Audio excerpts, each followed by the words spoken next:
How do I know which pesticides are the ones that are killing bees? This is another really good question.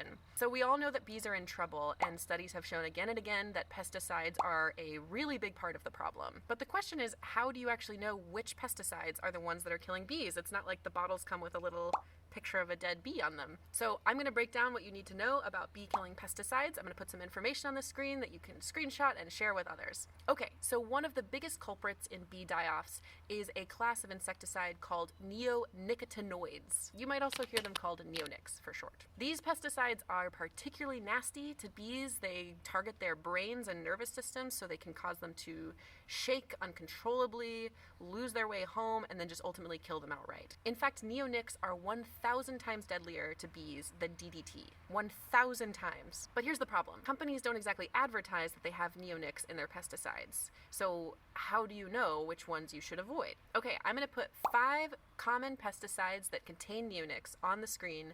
Screenshot it, send it to your mom, any gardeners in your life, and I'm not going to read them because I don't know how to pronounce them. Next, if you are looking at a bottle of pesticides, look for the active ingredients.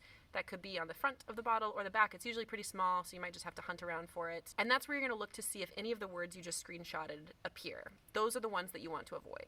And then third, if you're thinking about using pesticides in your yard or garden, remember that the most sustainable thing you can do is no pesticide at all. So I'm going to give you a couple tips to try first. Number 1, plant native plants. These are just going to be more resilient to the kind of pests that are in your local area.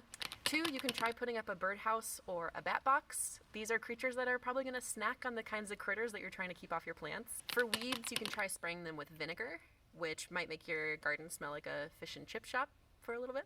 Maybe that's a good thing. And then for any weeds that are in sidewalk cracks, you can try pouring boiling water on them. These tips can help you avoid pesticides that might be killing pollinators in your local area, which will ultimately make everything in your neighborhood grow happier and healthier. But it's worth saying, if we're really going to tackle the truly staggering problems that are facing our pollinators, it's going to take all of us working together, and that includes restricting the uses of bee-killing pesticides on a much larger scale. Some states are already doing this, but it's going to take a lot more work if we're really going to save the bees. Careful shopping on your part can help. If you have more questions, send us an email, drop us a comment, let us know, and we'll do our best to answer them. I'll see you guys next time.